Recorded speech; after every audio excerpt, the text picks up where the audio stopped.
ചേട്ടാ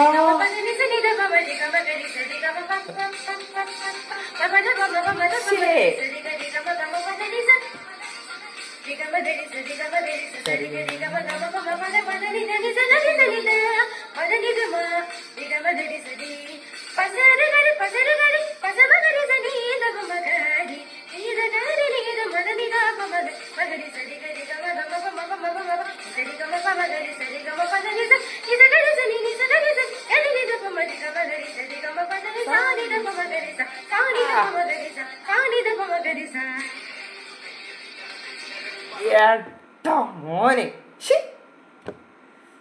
ഇവരെന്നെ ഓരോ ദിവസം ഞെട്ടിച്ചുകൊണ്ടിരിക്കുക. ഇതന്നെ ഇതിൻ്റെ പരിപാടി. എന്നെ നിങ്ങളിങ്ങോട്ട് ഞെട്ടിക്കാതെ. ഞാനിതൊക്കെ ട്രൈ ചെയ്തിട്ട് നാക്കുകാനും കുഞ്ഞും ചത്തുപോയാൽ ആർക്ക് പോയി?